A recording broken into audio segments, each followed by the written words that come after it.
नमस्कार साथियों, हिंदी विद के डी शर्मा ऑनलाइन प्लेटफॉर्म में आपका बहुत बहुत स्वागत है।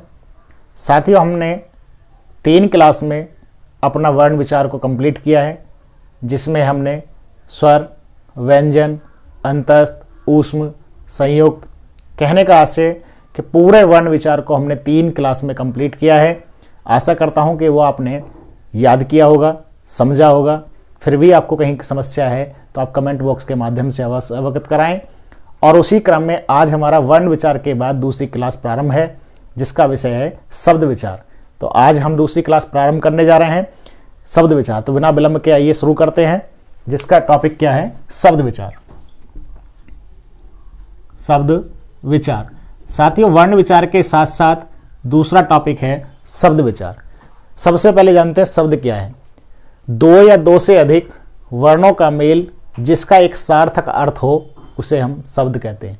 2 या 2 से अधिक वर्णों का मेल जिसका एक सार्थक अर्थ हो, मीनिंगफुल हो, उसे हम क्या कहते हैं? शब्द कहते हैं। यहाँ देखिए 1, 2, 3, ये 3 वर्ण लिखे हैं, लेकिन इसका कोई सार्थक अर्थ नहीं है, तो ये शब्द नहीं है। इसी को यदि लिखा जाए इस क्रम में तो वर्ण यहाँ भी 3 हैं, तो इसका अर्थ हुआ। कहने का आशय 2 या 2 से अधिक वर्णों का मेल जिसका एक सार्थक अर्थ हो उसे हम शब्द कहते हैं। अब बात करते हैं शब्दों का वर्गीकरण। तो सबसे पहला रचना के आधार पर शब्दों का वर्गीकरण। तो रचना के आधार पर शब्द के 3 भेद होते हैं। पहला होता है रूढ़, दूसरा होता है यौगिक और तीसरा होता है योग रूढ़। अब एक एक करके इनके बारे में जानते हैं। देखिए, सबसे पहली बात कि किसी भी शब्द का निर्माण इन 4 बातों से होता है, या कोई भी शब्द इन 4 से बनता है। सबसे पहला है उपसर्ग, दूसरा है प्रत्यय, तीसरा है संधि और चौथा है समास। कहने का तात्पर्य कि 2 या 2 से अधिक वर्णों का मेल जिसका एक सार्थक अर्थ हो उसे शब्द कहते हैं। और रचना के आधार पर शब्द के कितने भेद होते हैं? रचना के आधार पर शब्द के 3 भेद होते हैं। कितने भेद होते हैं? 3। पहला रूढ़, दूसरा यौगिक और तीसरा योग रूढ़। अब किसी शब्द का निर्माण या तो उपसर्ग से होता है, प्रत्यय से होता है, संधि से होता है या फिर समास से होता है। सबसे पहले जानते हैं उपसर्ग क्या है। ऐसा शब्द या वर्ण, एक पूर्ण रूप से शब्द भी हो सकता है, वर्ण भी हो सकता है, जो किसी शब्द के पूर्व में, आदि में, प्रारंभ में जुड़कर उसके रंग, रूप, अर्थ में परिवर्तन कर देता हो, नया अर्थ देता हो, उसे हम उपसर्ग कहते हैं। प्रत्यय क्या है? जो शब्द या वर्ण किसी शब्द के अंत में जुड़कर एक नया अर्थ दे, उसके रंग रूप में परिवर्तन कर दे, उसे हम प्रत्यय कहते हैं। संधि क्या है? 2 वर्णों के मिलने से जो विकार हो उसे संधि कहते हैं। और 2 शब्दों के मिलने से जो विकार हो, 2 शब्दों के मिलने से जो संयोग बने, जो संक्षेप हो, उसे हम क्या कहते हैं? समास कहते हैं। तो या तो किसी शब्द में उपसर्ग होगा, या फिर प्रत्यय होगा, या तो संधि होगी और या तो समास होगा। सबसे पहली बात करते हैं रूढ़ की। ऐसा शब्द जिसमें इन 4 में से कोई ना हो, अर्थात ना उपसर्ग हो, ना प्रत्यय हो, ना संधि हो और ना ही उसमें समास हो। अर्थात ऐसे शब्द जिसके खंड या विच्छेद करने पर या टुकड़े करने पर उसके किसी भाग का कोई सार्थक अर्थ ना निकले, या फिर यूं कहें कि जिसमें इन 4 में से किसी का कोई मेल ना हो, उसे हम क्या कहते हैं? रूढ़ शब्द कहते हैं। देखिए कैसे, यहां लिखा है जैसे कि मान के चलिए खाट, और खाट को जब हम विच्छेद करेंगे तो खा, धन,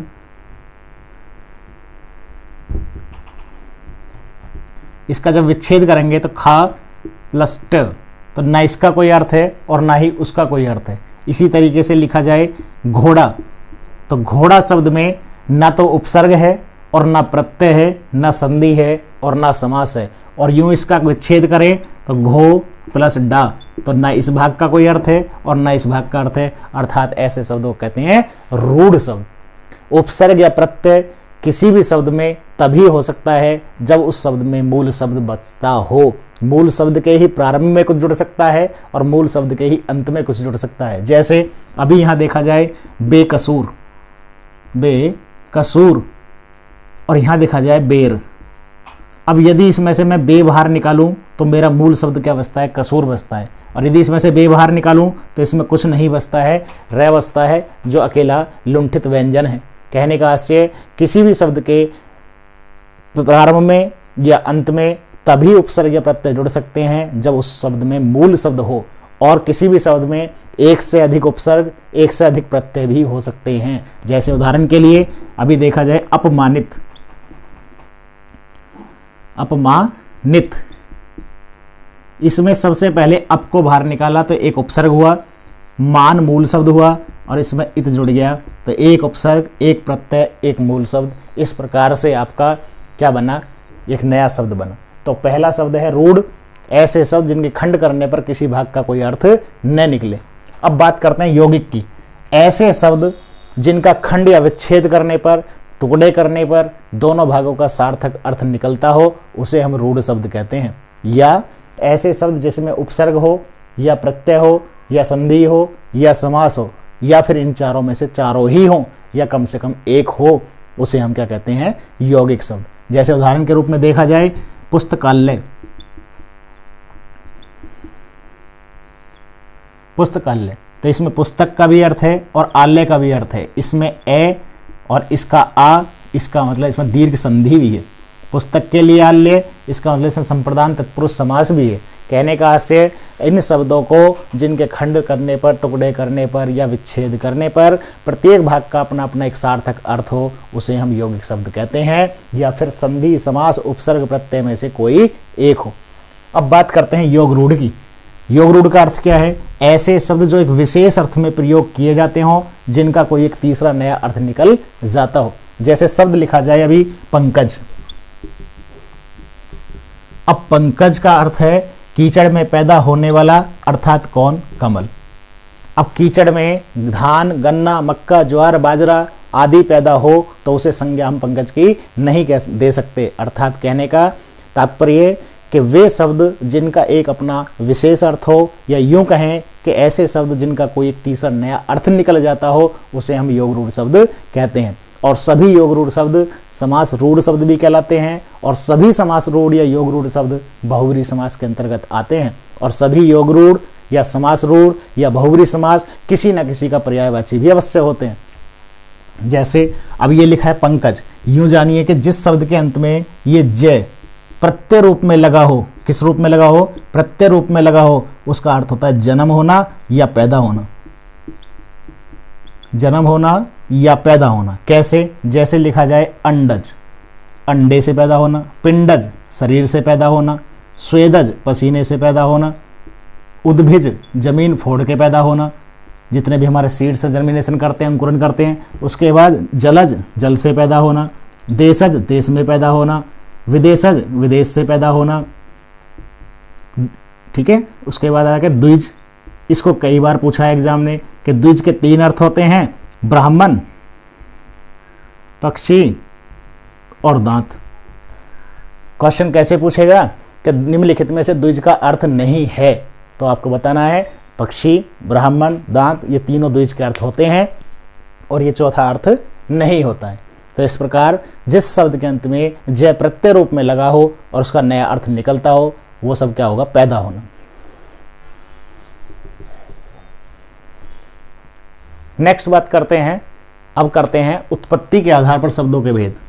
उत्पत्ति के आधार पर, उत्पत्ति के आधार पर, उत्पत्ति के आधार पर शब्दों के 5 भेद होते हैं, जिसमें आप पढ़ेंगे। पहला है तत्सम, तत्सम। दूसरा है तद्भव। तीसरा है देशज। अगला है विदेशज। नेक्स्ट है संकर। कहने का आशय कि अब इन 5 को पढ़ना है, तत्सम, तद्भव, देशज, विदेशज, संकर। सबसे पहले बात करते हैं तत्सम की। तो तत्सम शब्द, पहले कोई भी शब्द लिखा है उसका ही अर्थ जानिए, उसका अर्थ क्या है, क्योंकि शब्द बहुत कुछ बताता है। तत् माने होता है उसके, और सम का अर्थ होता है समान, उसके समान, अर्थात किसके, जो समस्त भाषाओं की आदि जननी है, मूल भाषा है संस्कृत के समान। अर्थात शब्दों का शुद्ध रूप, या यूं कहें कि संस्कृत के बने शब्दों का ज्यों का त्यों हिंदी में प्रयोग होता आ रहा है या होता हो, उसे हम क्या कहते हैं, तत्सम कहते हैं। शब्दों का शुद्ध रूप क्या कहलाता है, तत्सम कहलाता है। अगला है तद्भव। तद माने उससे, और भव माने उत्पन्न, अर्थात उससे उत्पन्न, किससे? तत्सम से। कहने का आशय जो संस्कृत के मूल शब्द हैं वो तत्सम हैं, और तत्सम शब्दों का किसी भी कारण से, किसी भी व्यवहार में, आचरण में, या फिर उच्चारण की दृष्टि से किसी भी कारण से वो बिगड़ा हुआ रूप है जो हम बोलचाल में प्रयोग करते हैं, उसे हम तद्भव कहते हैं। जैसे एक उदाहरण के रूप में देखें, शब्द था वास्तव में क्या? दिवस। हमने अपने व्यवहारिक रूप में बोलना प्रारंभ कर दिया दिन। शब्द था वास्तव में कपाट, हमने शुरू कर दिया किवाड़। कहने का आशय शब्दों का शुद्ध रूप तत्सम, और शब्दों का अशुद्ध रूप क्या कहलाता है? तद्भव। नेक्स्ट बात करते हैं देशज की। तो देशज शब्द क्या होते हैं? देश और ज यदि इसमें से बाहर निकालो तो मूल शब्द क्या बचा? देश।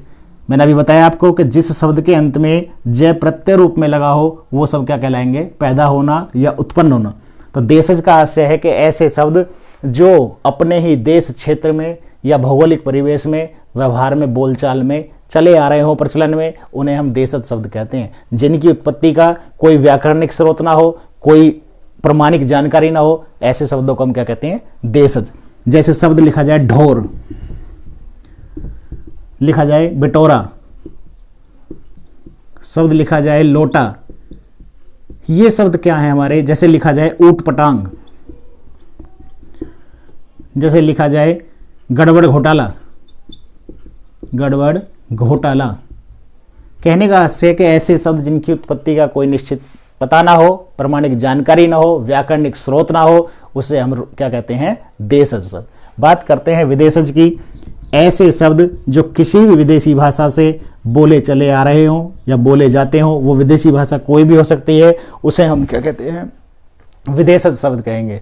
विदेशज शब्द में कितनी बार पूछा जाता है एग्जाम में, कोई भी एक शब्द देखें कि ये किस भाषा का शब्द है। जिस भाषा का आप अध्ययन कर रहे हैं, हिंदी, वो भी किसका है? फारसी भाषा का। हिंदी किसका है? फारसी भाषा का।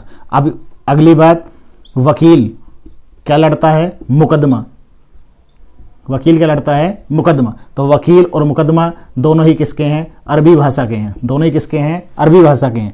चाय किसका है? चीनी भाषा का है। चीकू किसका है? पुर्तगाली भाषा का है। चीकू पुर्तगाली भाषा। रिक्शा जापानी भाषा। इस प्रकार से आप याद करेंगे तो ये बहुत सारी लिस्ट है, लेकिन जो मेन है, जो मुख्य मुख्य शब्द हैं, हम उनको हाईलाइट अवश्य करेंगे। जैसे कारतूस कई बार पूछा है, तो कारतूस फ्रेंच भाषा का है। गमला पुर्तगाली भाषा का है। आलपिन पुर्तगाली भाषा का है। ठीक है, इस प्रकार से जो है ये शब्द दिए हैं। अगला है संकर शब्द। संकर शब्द की बात करें तो किन्हीं भी दो भाषाओं के मेल से जो शब्द बनते हैं उन्हें हम संकर शब्द कहते हैं। जैसे यूपी टेट 2011 में पूछा था कि अजायब घर कैसा शब्द है? अजायब घर कैसा शब्द है? तो अजायब घर ये अजायब जो है फारसी का है, और घर क्या है? हिंदी का है। दोनों मिल गए, बोला एक साथ जा रहा है। और अजायब म्यूजियम को कहते हैं। किसको कहते हैं? म्यूजियम को, जहां ऐतिहासिक चीजों को संजो कर रखा जाता है। ये क्या हुआ? संकर शब्द। ऐसे ही उदाहरण के रूप में देखें, टिकट घर। टिकट घर, अब टिकट घर है, टिकट अंग्रेजी का है और घर हिंदी का है। दोनों एक साथ बोले जाते हैं, इसलिए ये क्या हुआ? संकर शब्द। अभी लिखा जाए अश्रु गैस। अश्रु गैस, गैस अंग्रेजी का है, अश्रु संस्कृत का है। इस प्रकार किन्हीं भी दो भाषाओं के मेल से जो शब्द बनते हैं उन्हें हम संकर शब्द कहते हैं। तो हमने रूढ़ जाना, यौगिक जाना, योग रूढ़ जाना। अगला, उत्पत्ति के आधार पर शब्दों के 5 भेद हुए। पहला हुआ तत्सम, दूसरा हुआ तद्भव, फिर देशज, फिर विदेशज, फिर संकर। आगे देखिए,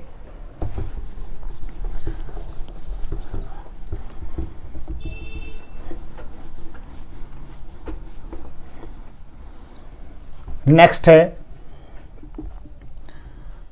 अर्थ के आधार पर शब्दों के भेद। अर्थ के आधार पर सबसे पहला पढ़ेंगे पर्यायवाची। सबसे पहला क्या पढ़ेंगे? पर्यायवाची, अर्थात ऐसे शब्द जिनका अर्थ एक दूसरे के समान हो, जो एक दूसरे के स्थान पर प्रयोग किए जा सकते हो, उन्हें क्या कहते हैं? पर्यायवाची शब्द कहते हैं। उदाहरण के रूप में जैसे देखा जाए, आग, अग्नि, ज्वाला, अनल, दहन, इस प्रकार से इन सभी शब्दों का अर्थ आग से है। किसी का अर्थ कुत्ता, बैल, भेड़, बकरी नहीं है। कहने का मतलब कि जिन शब्दों का अर्थ एक दूसरे के पर्याय से मतलब एक दूसरे के समान हो, जो एक दूसरे के स्थान में प्रयोग किया जा सके, उसे क्या कहते हैं? पर्यायवाची। दूसरा है अनेकार्थी। अनेकार्थी शब्द से मतलब है कि जहां एक शब्द में एक से अधिक अर्थ छिपे हों, एक शब्द में एक से ज्यादा अर्थ हो, उसको कहते हैं अनेकार्थी शब्द। अनेकार्थी और पर्यायवाची शब्द में क्या अंतर है? पर्यायवाची शब्दों में सभी का अर्थ एक दूसरे के समान होता है, लेकिन अनेकार्थी में शब्दों का अर्थ अलग अलग होता है, जिनको हम एक दूसरे के स्थान में प्रयोग नहीं कर सकते। उदाहरण के रूप में कर माने होता है हाथ, कर माने होता है किरण, कर माने होता है टैक्स।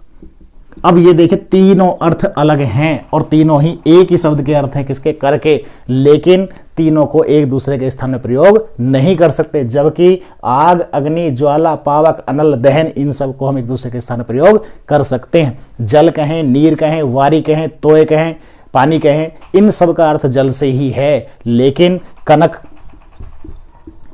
का अर्थ धतूरा, सोना, आटा, अब इनको हम एक दूसरे के स्थान में प्रयोग नहीं कर सकते। इसको कहते हैं हम अनेकार्थी शब्द। नेक्स्ट बात करते हैं, अगला है हमारा विपरीतार्थक या विलोम शब्द। विपरीतार्थक या विलोम शब्द। विलोम का तात्पर्य कि ऐसे शब्द सामान्य सी भाषा में ऐसे शब्द जो एक दूसरे के विपरीत हों, विलोम हो। विलोम का मतलब उल्टे नहीं, विलोम का मतलब है जो एक दूसरे के भिन्न हो, एक दूसरे की नेचर अलग अलग हो। जैसे लाभ और हानि है एक ही सिक्के के दो पहलू, लेकिन लाभ क्या है? सुख देने वाला, हानि क्या है? उसमें व्यक्ति परेशान होता है। ऐसे पाप और पुण्य हैं एक ही व्यक्ति के किए हुए कर्म, लेकिन दोनों की भूमिका, दोनों की रंग रूप, दोनों की नेचर अलग अलग है। तो ऐसे शब्द जिनका अर्थ एक दूसरे के विपरीत हो, अर्थात एक दूसरे से भिन्न हो, उन्हें हम क्या कहते हैं? विलोम शब्द कहते हैं। इसमें एक विशेष बात याद रखनी है, सबसे इंपॉर्टेंट, कि तत्सम शब्दों का विलोम हमेशा तत्सम होगा और तद्भव शब्दों का विलोम हमेशा तद्भव होगा। ये बहुत इंपॉर्टेंट पॉइंट है, क्योंकि अक्सर परीक्षा में क्वेश्चन यहीं से गलत होता है कि दिया तत्सम में है और विपरीत पूछा जाए तो हम तद्भव कर जाते हैं, लेकिन तद्भव का विलोम हमेशा तद्भव होगा और तत्सम का विलोम हमेशा तत्सम होगा। वो कैसे? अगर पूछे कि लघु का विलोम क्या होगा, तो लघु का विलोम होगा गुरु, और यदि पूछे ह्रस्व का विलोम क्या होगा, तो ह्रस्व का विलोम होगा दीर्घ। अगर पूछे रात का विलोम क्या होगा, तो विलोम होगा दिन, और यदि पूछता रात्रि का विलोम क्या होगा, तो होगा दिवस। कहने का आशय, जैसे कई बार पूछा है कि हर्ष का विलोम क्या होगा, तो हर्ष का विलोम विषाद होगा। तत्सम शब्दों का विलोम तत्सम और तद्भव शब्दों का विलोम तद्भव होता है। ये हमने विपरीत अर्थक शब्द जाने, पर्यायवाची जाने, अनेकार्थी जाने।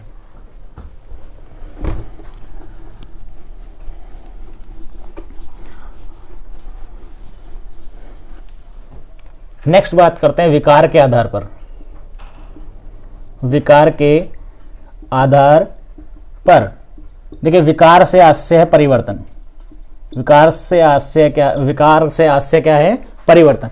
अर्थात विकार के आधार पर शब्दों के दो भेद होते हैं, एक होता है विकारी और दूसरा होता है अविकारी। ए का अर्थ क्या है? विकार से पहले ए लगा है, ये उपसर्ग है, जिसका अर्थ क्या है? नहीं। विकार का मतलब है परिवर्तन, अर्थात वे शब्द जो लिंग, वचन, काल, कारक के अनुसार परिवर्तित हो जाते हों, जिन पर कोई प्रभाव पड़ता हो, लिंग का, वचन का, काल का, कारक का, उन्हें हम विकारी शब्द कहते हैं। और ऐसे शब्द जिन पर लिंग, वचन, काल, कारक का कोई प्रभाव न पड़ता हो, उसे हम क्या कहते हैं? अविकारी। अब विकारी में 4 शब्द भेद शामिल होते हैं, जिसमें संज्ञा, सर्वनाम, क्रिया, विशेषण। इन 4 शब्द भेदों को विकारी शब्द कहते हैं, क्योंकि इनमें कहीं ना कहीं लिंग से, वचन से, काल से, कारक से कोई ना कोई परिवर्तन होगा। उदाहरण के लिए एक बात समझें, यहाँ लिखा है कुत्ता। ये कुत्ता संज्ञा है, एक वचन है, और बहुत कर दिए जाएं तो कुत्ते हो जाएगा। कहने का तात्पर्य इस पर लिंग का या वचन का प्रभाव पड़ा। सर्वनाम, मैं पढ़ाता हूँ, और बहुत हों तो हम पढ़ाते हैं, अर्थात ये परिवर्तन हुआ तो सर्वनाम विकारी शब्द हुआ। क्रिया, मैं पढ़ता हूँ और हम पढ़ते हैं तो तुरंत बदलाव हो जाएगा लिंग के अनुसार, वचन के अनुसार, काल के अनुसार, तो ये कहलाएगा आपका विकारी शब्द। यहां लिखा जाए काला और बहुत हो तो काले, अर्थात चारों शब्द भेद कैसे कहलाएंगे? विकारी शब्द कहलाते हैं, जिस पर लिंग वचन काल कारक का कोई ना कोई प्रभाव अवश्य पड़ता है। अगला है अविकारी, ऐसे शब्द जिन पर लिंग वचन काल कारक का कोई प्रभाव न पड़ता हो उसे अविकारी कहते हैं। इसमें भी चार होते हैं, एक होता है क्रिया विशेषण, एक क्या होता है? क्रिया विशेषण। अगला क्या होता है? समुच्चय बोधक, इस बोधक का आशय क्या है? बताने वाला, कहने वाला। अगला होता है विस्मय बोधक, विस्मय बोधक। और नेक्स्ट होता है संबंध बोधक। देखिए आगे पीछे हो जाए इससे कोई मतलब नहीं है, लेकिन आपको याद हो एडवर्ब, कंजक्शन, इंटरजेक्शन और प्रीपोजिशन आगे पीछे हो रहे हैं, कोई बात नहीं है, इससे कोई लेना देना नहीं है, लेकिन आपको 8 पार्ट्स ऑफ स्पीच याद होने चाहिए। संज्ञा, सर्वनाम, विशेषण, क्रिया, क्रिया विशेषण, समुच्चय बोधक, विस्मय बोधक, संबंध बोधक। अब ये चारों ही अविकारी हैं और अविकारी शब्दों को ही अव्यय भी कहा जाता है। व्यय माने होता है खर्च और ए माने नहीं, जिसमें कोई खर्च ना हो, बदलाव ना हो, परिवर्तन ना हो, विकार ना हो, उसी को हम क्या कहते हैं? अविकारी अव्यय कहते हैं। तो इस प्रकार आज हमने शब्द विचार में शब्दों का वर्गीकरण, शब्द, उनकी परिभाषाओं को जाना। आगे उसी क्रम में अब सबसे इंपॉर्टेंट बात करते हैं कि बहुत सारे हमारे तत्सम और तद्भव होते हैं, तो उनको कहाँ तक हम याद करें, कैसे याद करें? जैसे हाथी का हस्ती, मच्छर का मत्सर, कोयल का कोकिल, उल्लू का उलूक, दिन का दिवस, किवाड़ का कपाट, कपड़े का करपट, सुई का सुचिका, मूछ का समसरू, ससुर का सबसुर, इस प्रकार बहुत सारे हैं। हड्डी का अस्थि, खून का रक्त, सफ़ेद का श्वेत, लाल का लोहित, पीले का पीत, चांदी का रजत, इस प्रकार बहुत शब्द हैं जिनका तत्सम तद्भव सबका ही होता है। दूसरी एक ट्रिक आप याद रखें कि यदि किसी शब्द का पर्यायवाची बताना है और इंस्टेंट आपको कोई पर्यायवाची याद नहीं है, तो आप उस शब्द का तत्सम बता दीजिए, तो एक पर्यायवाची आपका तुरंत तैयार हो जाएगा। कैसे? किसी ने पूछा भौरे का पर्यायवाची क्या होता है, हमें भौरे का पर्यायवाची एक भी याद नहीं है, तो हम भ्रमर भी कह सकते हैं, तो भ्रमर भी अपने आप में क्या होगा? एक पर्यायवाची तैयार हो जाएगा। इसी क्रम में आज हम तत्सम तद्भव को पहचानने की आसान ट्रिक बता रहे हैं, उसको ध्यान से देखिए। सबसे पहली ट्रिक ये है कि ये एक क्या है? अपने आप में संख्या है। इस एक को छोड़कर सभी गिनती शब्द, एक को छोड़कर सभी गिनती शब्द, गिनती जो होती हैं वो क्या होती हैं? पहला पॉइंट है, बहुत इंपॉर्टेंट है, याद करेंगे, क्या होती हैं? तद्भव होती हैं। एक का एक ही रहता है, दो का द्वि, तीन का त्रि, चार का चतुर्थ, पाँच का पंचम, छः का षष्ठ, सात का सप्तम, अर्थात एक को छोड़कर सभी गिनती शब्द कैसे होते हैं? तद्भव होते हैं। पॉइंट नंबर 2, जिन शब्दों पर ये चंद्रबिंदु लगा हो, चंद्रबिंदु अर्थात अनुनासिक लगा हो, उसका मतलब है कि वे सभी शब्द कैसे होंगे? तद्भव होंगे। जैसे चांद, जैसे गांव, जैसे आँख, कहने का आशय चंद्रबिंदु वाले शब्द 99% किस में जाएंगे? तद्भव में जाएंगे। दूसरी बात, जिन शब्दों पर अनुस्वार लगाओ, जिन शब्दों पर अनुस्वार लगा हो अर्थात नासिक के, उनको हम तत्सम में रखेंगे। जैसे अंक, शंख, खंड, इस प्रकार। नेक्स्ट पॉइंट की बात की जाए, जिन शब्दों में क्षय, ज्ञ, त्रय, श्रेय या मूर्धन्य शय, जिन शब्दों में इन वर्णों का मेल हो जाए, जिन शब्दों में ये वर्ण आ जाएं, वो क्या होंगे? 99% कैसे होंगे? तत्सम होंगे। कैसे होंगे? तत्सम होंगे। ठीक है। जैसे यज्ञ, कक्ष, षडानन, षटभुज, षटपद। कहने का आशय है कि जिन शब्दों के क्षय, ज्ञ, त्रय, श्रेय चारों संयुक्त व्यंजन याद रखेंगे और एक मूर्धन्य शय अगर ये आता है तो ये आपका क्या रहेगा? तत्सम रहेंगे। अगली बात, नेक्स्ट है क्रिया शब्द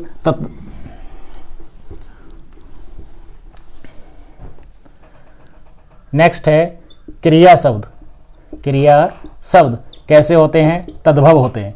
कैसे होते हैं? तद्भव होते हैं। जैसे चलना, लिखना, पढ़ना, लिखना, पढ़ना, चलना, बोलना, मारना, पीटना, इस प्रकार तो सभी क्रिया शब्द क्या होंगे, तद्भव होंगे। क्या होंगे, तद्भव होंगे। अगली सबसे इंपॉर्टेंट बात देखें कि तद्भव में यदि बै है, किसमें, तद्भव में यदि बै है तो उसका तत्सम होतिवार वह हो जाता है।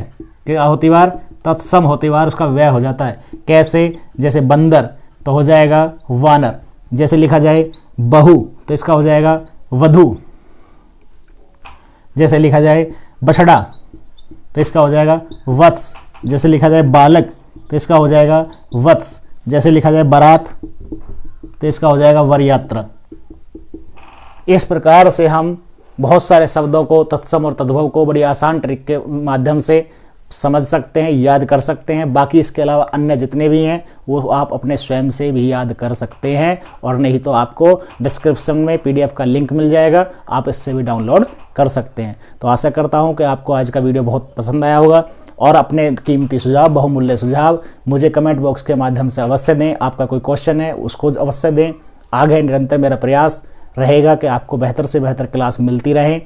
विलंब के लिए खेद है। मिलते हैं नेक्स्ट क्लास में। बहुत बहुत धन्यवाद। Thank you very much.